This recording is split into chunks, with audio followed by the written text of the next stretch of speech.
Et bonjour les copains, j'espère que vous êtes en grande forme. Moi j'ai la patate. Alors j'ai la patate aujourd'hui, je l'ai quand même beaucoup plus que je ne l'avais samedi. Je ne sais pas si vous voyez bien là-bas, ici juste là, la navette de la SNSM, c'est elle qui nous a sauvés de notre sortie de pêche samedi. Et c'est ça que j'ai envie de vous raconter dans ce blog du jeudi. J'ai donc 2 minutes chrono pour vous expliquer comment se passe un sauvetage en mer grâce à la SNSM.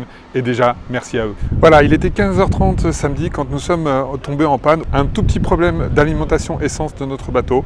Et voilà, nous étions à 18 000 du port, à peu près 12 000 de la côte. Pas de moteur. Et là, que faire? Donc le premier réflexe, ça a été tout simplement d'appeler le CROSS, de donner notre position et la situation de notre bateau. Le CROSS a pris pour nous en charge le message panne qui a permis de prévenir tous les bateaux du secteur. Malheureusement, au hauturier, hormis 2 bateaux de pêche qui avaient certainement autre chose à faire que de venir nous aider, personne n'a pu intervenir.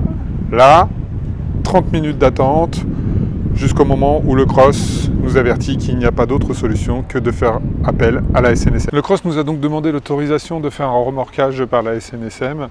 Il demande l'autorisation tout simplement parce que, et je vous donnerai la facture à la fin, cette prestation est payante, en tout cas quand il n'y a pas de danger pour les hommes et pour ramener le bateau au port, ce que nous souhaitions vraiment. Le temps que le bateau de la SNSM revienne au bord, nous avons attendu une bonne heure, nous étions assez loin, ce qui n'est pas vraiment gênant puisque nous avons même, et vous l'avez vu dans la dernière vidéo que j'ai mis en ligne, pu pêcher une belle émissole pendant ce temps-là. Dès l'arrivée de la SNSM, nous avons croché notre bateau sur le leur, ils ont mis 3 des 4 passagers donc à bord de leur navette pour pouvoir protéger au maximum les hommes.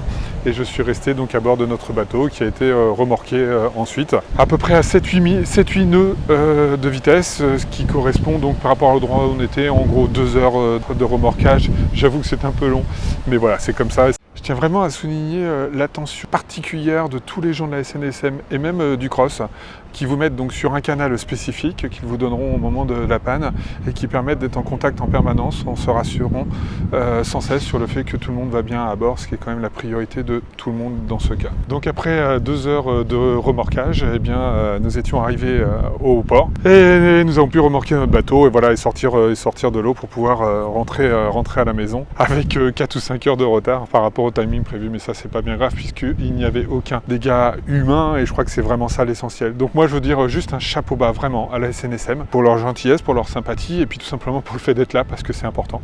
Je crois que ça doit encourager aussi tout le monde à pouvoir faire son petit don annuel auprès de cet asso parce que sans nous, ça ne fonctionnera pas et tous, on peut avoir besoin d'eux à un moment ou à un autre. Encore là, c'était que du matériel, mais un jour, ça peut être aussi des dégâts humains et je crois que ça, c'est vraiment important.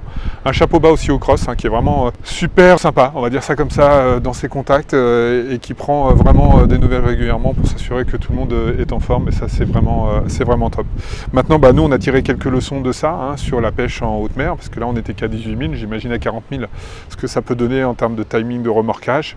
Il faut savoir que le tarif de la SNSM, c'est 340 € l'heure, première heure entière. Ensuite, c'est décompté par quart d'heure. Donc là, juste pour vous dire, 1020 € de facture de remorquage. Donc ça veut dire qu'il faut que vous vous assuriez que vous êtes bien assuré.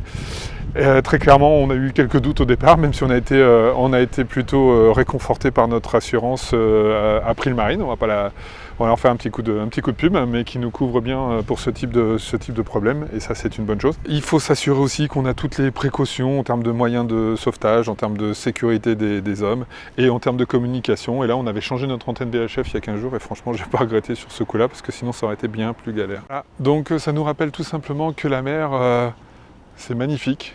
Mais la mer, c'est aussi un endroit qui peut être dangereux et qu'on doit toujours privilégier la sécurité à toute autre chose, y compris à la pêche et au plaisir que l'on a de pêcher, parce que tout peut s'arrêter très très vite. Voilà les copains, comme d'hab, laissez-moi le petit pouce bleu, parce que là c'est quand même une aventure que tout le monde n'a pas encore vécue, et tant mieux, je vous le souhaite pas.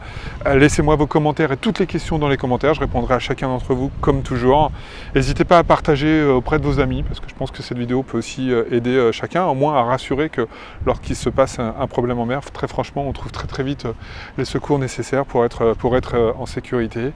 Et puis on s'abonne, et puis on se dit à bientôt. Bonjour les copains, et à très bientôt, ciao. Bonjour les copains, ciao, et à très bientôt.